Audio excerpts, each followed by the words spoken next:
Senhor, nós vamos começar a nossa lição de número 3. Caleb, perseverança na fé, uma terra prometida. O nosso texto áureo encontra-se em Números capítulo 14, versículo 24. Nessa semana, nós somos convidados a fixar nossos olhos e corações em uma figura monumental da fé. Caleb, perseverança na fé, uma terra prometida. Que tenhamos, né, essa poderosa oportunidade para as nossas vidas de aprender a perseverar. Caleb não era apenas um personagem bíblico, ele é um farol de esperança e um modelo inabalável de confiança no Senhor. O texto áureo que nós falamos, no capítulo 14 de Números, versículo 24, ressoa em nossas almas como um hino de aprovação divina. Porém, o meu servo Caleb, porquanto nele houve outro espírito e perseverou em seguir-me. Olha só que testemunho glorioso nós temos aí. A verdade aplicada nos lembra que a perseverança nos leva a seguir em frente, a atingir o alvo e alcançar as promessas de Deus. Em um mundo que tenta nos fazer parar, desistir ou retroceder, a história de Caleb é um grito de encorajamento para manter os passos firmes, não olhar para o lado, não olhar para as dificuldades. Qual que era o segredo de Caleb? Aí o nosso texto de referência, em Josué capítulo 14, revela. Ele, aos 85 anos de idade, ele tinha o mesmo vigor e força de 40 anos antes, pois o Senhor o havia conservado vivo. Ele não apenas sobreviveu ao deserto, ele prosperou em meio a ele. Qual que é a chave disso? Pois perseveraste em seguir o Senhor, meu Deus. Então, o segredo de a gente ter uma longevidade com saúde é nós sermos perseverantes em fazer a vontade do Senhor. Hoje nós temos uma sequência de leitura de segunda a sexta, né? De segunda a sábado, na verdade. Segunda-feira, Números capítulo 14, versículos 6 a 8. Ele vai mostrar que a fé transforma o medo em oportunidade. Isso aqui é muito importante. A fé transforma o medo em oportunidade. Na terça e na quarta-feira, a nossa leitura ficou em Números 14, capítulo 14, versículo 36 a 38 e Números capítulo 26, versículo 63 e 65, que fala da obediência à nossa segurança. Na quinta-feira, Juízes capítulo 1, versículo 20, que a promessa de Deus sempre se cumpre na vida dos perseverantes. E sexta e sábado vai falar que os que esperam no Senhor renovam as suas forças. Então essa é a nossa lição, que nós possamos ser perseverantes nessa lição também e continuar, começar e ir até o final para que nós possamos entender o que Deus tem para falar conosco. O nosso texto áureo, no capítulo 14 de Josué, versículo 7 até o 11, fala assim: da idade de 40 anos era eu, quando Moisés, servo do Senhor, me enviou de Cádiz, Barneia, a espiar a terra. E eu lhe trouxe resposta, como sentia no meu coração. Mas meus irmãos que subiram comigo fizeram derreter o coração do povo. Eu, porém, perseverei em seguir o Senhor meu Deus. Então Moisés, naquele dia, jurou, dizendo: certamente a terra que pisou o teu pé será tua e de teus filhos em herança perpétua, pois perseveraste em seguir o Senhor meu Deus. E agora eis o que o Senhor me conservou em e agora eis que o Senhor me conservou em vida, como disse, 45 anos agora, desde que o Senhor falou essa palavra a Moisés, estando Israel ainda no deserto, e agora eis que já hoje sou da idade de 85 anos, e ainda hoje estou tão forte como no dia em que Moisés me enviou qual a minha força então era, tal é agora a minha força para a guerra e para sair e para entrar. Então, olha, ele faz um hino aos 85 anos, ele faz um hino de retrospectiva bonita, né, da sua história. Eles foram espiar a terra, ele voltou e falou o que tinha no coração dele, a terra é boa, é nossa realmente. Ele trouxe ânimo. E os outros irmãos dele, que foram ver a terra, os outros espias, fizeram derreter o coração do povo, desanimou o povo. Aqui a nossa grande lição é justamente essa. Irmãos, nós não temos o direito de desanimar as pessoas. Por isso que a gente tem que tomar um cuidado muito grande. Como é que a gente fala? Vai falar do culto, vai falar da igreja, vai falar da liderança, vai falar dos irmãos. Cuidado com a sua palavra. Porque ela pode desanimar alguém, pode derreter o coração das pessoas. E fazer que a pessoa desista de caminhar. E essa conta, ela vai cair para nós. Um dia todos nós vamos prestar conta de tudo que fizemos ou deixamos de fazer, das nossas ações ou omissões. Então, muito cuidado, de fato, com isso. Cuidado para não ser a palavra de desânimo, a palavra que vai fazer as pessoas desistirem de uma caminhada. Que nossa palavra seja sempre positiva, seja sempre boa, verdadeira e confiante. Bom, vamos ver um pouquinho, rapidinho, a história de Josué. De Caleb, olha eu falando Josué. De Caleb. Falei Josué, né? Caleb, desculpa. A história de Caleb. Caleb, cujo nome significa cão, seu nome vai transmitir essa ideia de fiel, de fidelidade, de coragem. A sua mãe era israelita, então ele era um autêntico israelita. E ele foi escolhido lá em Números capítulo 13, versículo 6, para espiar a terra prometida. E ele tinha uma personalidade marcante. Caleb mostrou perseverança e determinação ao aguardar com paciência a promessa do Senhor. Isso fez dele um homem vitorioso. Então, ter paciência, irmãos, quanto às promessas de Deus. Paciência sem parar a caminhada. Continuar. Essa é a grande lição que Caleb ensina para nós. Nós temos promessa de Deus na nossa vida. Você tem promessa de Deus. Mas faz o tempo que Deus prometeu isso para mim. Seja paciente. Seja perseverante. Não desista. Um tópico aqui que fala, na nossa lição, fala assim: avançar enquanto outros recuam. Caleb avançou enquanto outros recuaram, cheio de pessimismo, de incredulidade. Então a coragem de Caleb fez com que ele se destacasse em meio à incerteza. Enquanto o medo paralisou os outros espias, ele deu um passo à frente, movido pela fé, pela determinação, de quem não se abala diante dos obstáculos que os olhos veem. Então essa lição era muito poderosa para nós. Os nossos olhos, eles vão enxergar, é comum que eles vejam dificuldade, porque a gente está vendo o que é natural. A gente está vendo aquilo que é da visão humana mesmo. Então eu vejo dificuldade, eu vejo problema, eu vejo desânimo das pessoas, eu vejo... Você só vê problema. Mas se a gente passar a olhar com os olhos da fé, nós vamos transformar esses problemas em oportunidades. Hoje mesmo estava meditando muito sobre isso, né? Há um tempo atrás, quando eu era jovem, ainda eu era jovem, eu lembro que minha esposa, nossa, como a gente gostava de participar das coisas da igreja.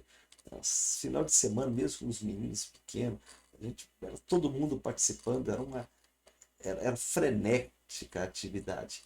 Né?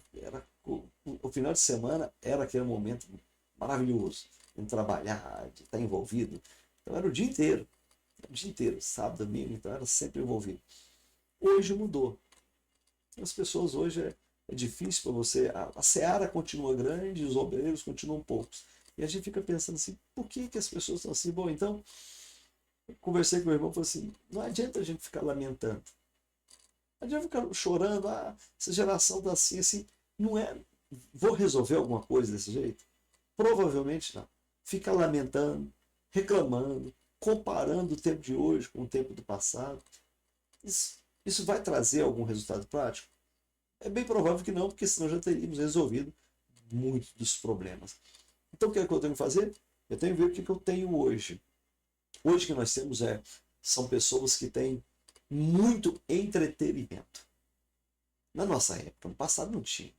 Então hoje as pessoas têm muito, tem celular, tem muita coisa para passar seu tempo, tem internet, que tem um monte de informação ali na internet, tem vídeos legais, tem histórias, você pode ver coisas do mundo inteiro. E nós vamos ter que trabalhar com pessoas assim, que tem tudo isso diante deles. Então nós vamos ter que buscar estratégias, métodos, formas de trabalhar. Ficar só falando que na nossa época foi bom, isso não traz resultado prático. Isso vai trazer mais desânimo, porque você tenta um método que não está dando certo, insiste com ele, e não dá certo, você vai desanimando. E o seu desânimo pode desanimar outras pessoas. Essa é a parte que eu mais me preocupo. Quando o nosso desânimo desanima outros. Principalmente nós que estamos trabalhando diretamente na obra de Deus, né, tem uma atividade direta na obra, as pessoas olham para nós. E se olharem para nós e ver a gente desanimado, eles desanimam também. Isso tem um peso sobre nós. Nós não temos esse direito. Então nós aprendemos com Caleb. Caleb, ele viu o que todos viram. Mas a conclusão que ele tirou do que ele viu foi diferente dos outros. Porque os outros viram dificuldades, senão nós não podemos entrar naquela terra. Vai ser prejuízo. Caleb, não, eu vejo oportunidade. É um lugar maravilhoso. Então nós temos que pegar o que nós temos hoje e criar oportunidade. Tem que ter franqueza de discutir, de tentar métodos novos, de não ter medo de fazer tentativas para que a gente possa que a palavra de Deus chegue nas pessoas. E também tem coisas antigas que nós podemos trazer de novo. Métodos que a gente precisa trazer para poder tocar as pessoas, convidar as pessoas, levá-las para assistir o culto, participar conosco de uma oração. Então, nossa posição é que a gente seja sempre positivo, que a gente não tenha preguiça, que a gente não tenha desânimo e, principalmente, que se nós sentirmos desanimado em algum momento, nosso desânimo não desanime outro. Nós não temos esse direito. O Senhor, ele não se agrada de quem recua. Haja o que houver, não podemos deixar de desfalecer a confiança que temos no Senhor. A gente deve perseverar em fazer a vontade de Deus, mesmo em situações adversas. No livro de 2 Coríntios, capítulo 5, versículo 7, fala assim: porque vivemos por fé e não pelo que vemos. E no versículo 8 fala: temos, pois, confiança e preferimos estar ausente do corpo e habitar com o Senhor. Mas o importante, porque vivemos por fé e não pelo que a gente está vendo. A nossa visão, você chega você prepara alguma coisa, uma atividade na igreja, e às vezes aquilo não acontece conforme você imaginou, planejou, e isso pode ser um teste para a nossa fé. Entenda que tudo é didático. Tudo que Deus faz é didático. Tudo que Deus faz, Ele está ensinando alguma coisa para nós. Para nós e para muitas pessoas, está ensinando. Então, às vezes, aquela situação em que você olhou e disse: ah, não foi do jeito que eu planejei, ah, não foi assim que eu gostaria que fosse. Isso pode ser um teste, um momento maravilhoso para exercitar a nossa fé e fazer que a gente tenha uma fé perseverante, de não recuar, mesmo quando aquilo não. A gente é a primeira, segunda, terceira tentativa e não está acontecendo conforme a gente imaginou que seria ou como planejamos, e a gente vai desistir? Não. Muda o método. Estuda um pouquinho mais, ora um pouquinho mais, leia um pouquinho mais, mas desistir? Jamais. Desistir é uma coisa que não está, uma palavra que nós vamos riscar do nosso vocabulário. Nós não podemos desistir, porque o Senhor que morreu por nós não desistiu. Ele sofreu todos os ataques para desistir e ele não desistiu. Ele foi fiel até o fim, e o fim de cruz, de morte, de humilhação. Mas ele foi fiel até o fim. para que a gente pudesse aprender isso. Nós não estamos olhando se tem uma multidão do meu lado, eu não estou preocupado em quem está andando comigo, quem está animado ou desanimado. Nesse ponto, nós temos que entender que a fé, a exigência de prestar contas é individual, não é coletiva, é individual. Eu vou ter que prestar conta das minhas ações ou omissões. Eu terei que prestar conta de tudo isso. Não há como correr dessa verdade. Então, o Senhor, ele não se agrada de quem recua. O justo viverá pela fé. O Senhor diz que se ele recuar, a sua alma não terá prazer nele. A gente encontra isso lá em Hebreus, no capítulo 10, versículo 37 e 30. Diz assim, ó, pois em breve, muito em breve, aquele que vem virá e não demorará. Mas o meu justo viverá pela fé. E se retroceder, não me agradarei dele. Então, de fato, o Senhor não se agrada daquele que retrocede. Outro probleminha que pode, constantemente ele ataca os filhos de Deus, é a falta de visão do reino. Timidez e a covardia, elas entraram no coração da maioria dos espias, que se consideravam, ela achou inferior. Eles chegaram lá, eles viam, a terra tinha tudo aquilo que Deus havia prometido, um lugar que mana leite e mel, um lugar lindo, maravilhoso. Porém, ela era guardada por homens poderosos. E eles se sentiam inferiores. Se a gente pegar aqui na Bíblia, segunda carta a Timóteo, no capítulo 1, versículo 7, fala assim: pois Deus não nos deu espírito de covardia, mas de poder, de amor e de equilíbrio. Então, ele não nos deu espírito de covardia. Nós não temos.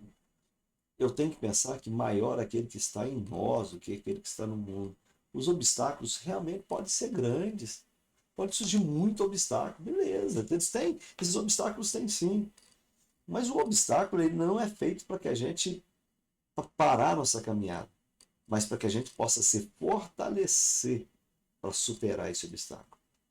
A dificuldade ela veio não é para que você desista, pelo contrário, é para que a sua fé fique robusta, para a gente crescer.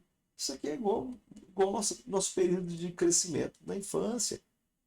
Surgiram dificuldades, vieram doenças, vieram epidemias, vieram gripes fortes, veio acidentes, e isso foi fortalecendo a gente. Nós vamos criando imunidade. O nosso sistema de defesa, essas doenças que vêm, elas vão deixando sua história de imunidade para nós. Então, nosso corpo aprende a se defender com esses obstáculos. Então, eu tenho que parar com essa visão covarde. É difícil, então não vou fazer. Não, é difícil, então eu vou me preparar melhor. Eu vou estudar mais, eu vou orar mais, mas desistir, jamais. Parar e retroceder, eu não farei isso em hipótese alguma. Nosso segundo tópico fala os bons olhos de Josué e Caleb. O medo ele é uma sombra e a fé é o sol que dissipa essa sombra. Caleb nos ensina que quando olhamos para a promessa de Deus e não para o tamanho do problema, a covardia se dobra e a coragem se levanta. Então isso aí a gente não pode esquecer. A covardia, quando eu olhar a promessa de Deus, a covardia vai se dobrar e a coragem vai se levantar. Não, nós não podemos permitir que a timidez, a covardia, o mundo roube a nossa herança. Nós temos que ser como Caleb, aquele que tem outro espírito, o espírito de otimismo e de fé, que inspira e conforta os fracos. Então eu tenho esse conforto de perseverar, de insistir em trabalhar a promessa de Deus. A idade não enfraqueceu a promessa, ela amadurece. A idade ela não enfraquece a promessa, ela amadurece a promessa. Aprenda isso. Às vezes você teve uma promessa de Deus e a gente nem está entendendo direito como é essa promessa. Mas deixa o tempo passar, porque a idade vai amadurecer isso aí. Você até vai entender melhor as promessas de Deus para sua vida quando o tempo for passando. Caleb não esperou a aposentadoria para lutar. Aos 85 anos, ele exige sua montanha. Sua vida grita: nunca é tarde para possuir o que Deus prometeu. Então, fiquei velho, né?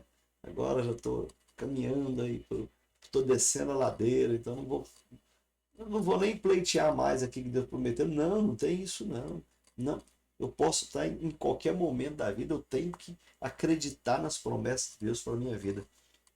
E outro ponto dessa lição: a vitória não está na ausência de gigantes, mas na presença de Deus ao nosso lado. Entregue-se à dependência vitoriosa, pois nada é difícil demais para quem tem o Senhor como seu general. Então a vitória não está na ausência de gigantes, mas na presença de Deus ao nosso lado. Dificuldades surgirão, problemas surgirão, inevitável que isso aconteça, mas Deus está do nosso lado. Então eu tenho perseverança. E outro ponto que a gente trabalha nessa lição é que a verdadeira perseverança não é apenas sobreviver ao deserto, é manter o coração aceso enquanto a promessa se cumpre. Caleb é a prova de que a paciência fiel faz de um homem um vitorioso, honrado por Deus. Então nós vamos sobreviver no deserto. Não é que Deus vai tirar a gente do deserto, não. Nós posso até permanecer no deserto e vou sobreviver no deserto. E esse deserto vai deixar que eu fique mais forte, que eu tenha mais resistência, que eu aprenda a lidar com as dificuldades. E isso aí para nós é o que vai nos dando a perseverança.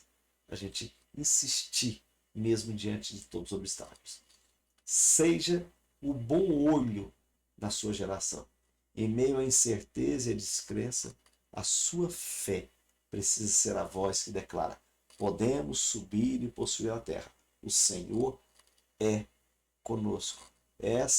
São essas as valiosas lições que Caleb ensina para nós. Ele viu o que todos viram, mas a conclusão que ele tirou na ótica da fé, olhando pela fé, é diferente da visão dos outros. Os outros olharam a dificuldade. Os outros viram o lado bom, mas deram mais valor, maximizaram a dificuldade. Josué, Caleb, viu as oportunidades acima das dificuldades. Nós temos que olhar para esse tempo que nós estamos vivendo e ver as oportunidades. Há muita oportunidade para que a gente possa falar da palavra de Deus. O amor, a gente sempre fala: eu amo Jesus Cristo, eu amo Jesus Cristo. Você ama Jesus? Eu amo. Então apacenta os cordeiros, apacenta a minha igreja, cuida dos irmãos. Você ama Jesus? Então apacenta os meus cordeiros. Nós temos que apacentar, eu tenho que ir lá, eu tenho que tratar. Eu tenho que buscar pessoas para estar na igreja, para ouvir o evangelho. Eu tenho que levar o evangelho e trazê-los para ouvir o evangelho. Eu tenho que mostrar para eles como é essa vida de comunhão, de pessoas diferentes viverem juntas, tendo uma só fé, um só objetivo, de pessoas vivendo cada um seu drama de vida, cada um sua dificuldade, mas não desistindo hora nenhuma, porque sabe que quando um fraquejar tem o outro para levantar, e quando esse outro cansar, tem o outro que foi animado, que vai nos animar e vai nos carregar. E essa é a nossa vida, essa é a nossa vida de fé, essa é a nossa vida da comunhão da igreja, de pessoas vivendo juntas, se transformando-se numa grande família, e essa família caminhando junto, atravessando esse deserto da nossa vida. Mas vamos atravessar, acreditando na presença de Deus ao nosso lado e sabendo que as dificuldades elas podem estar aí como um método didático de Deus para que a gente possa aprender a perseverar. Porque aquele que persevera até o fim, não é até o meio do caminho, não é 60% da caminhada, é até o fim. O fim das coisas é melhor do que o princípio. Você pode começar a vida de fé por várias razões. Às vezes foi medo, susto, foi uma doença, uma decepção, desilusão, foi um engano, foi algo triste que aconteceu, foi por interesse. Você nem sabe por que você entrou na igreja às vezes, mas o início não é a grande questão aqui. O fim das coisas é melhor do que o início. É você ir até o fim. Nessa caminhada vão aprendendo. A promessa de Deus vai se amadurecendo conosco. Nós temos promessa de Deus e às vezes a gente nem entendia quando ela foi feita para nós. A gente era imaturo e o tempo vai passando e nós vamos amadurecendo essas promessas. Aqui o personagem Caleb, ele teve uma promessa de Deus. Aos 85 anos ele pleiteou: eu tenho uma promessa. E eu quero agora o cumprimento dessa promessa, aos 85. Estou velho? Não. Estou com o mesmo vigor daquela época. A promessa não vai caducar. O que Deus falou com você não vai se perder com o tempo. Não vai ficar engavetado um arquivo aí celestial. Isso não vai acontecer. A promessa de Deus, ela precisa ser amadurecida com a nossa interpretação de vida, com a nossa fé, com o nosso amadurecimento como pessoa. Mas que tudo isso nós possamos aprender uma coisa: eu tenho que perseverar até o fim e Deus vai se agradar muito disso. Que todos nós possamos perseverar até o fim, em nome de Jesus.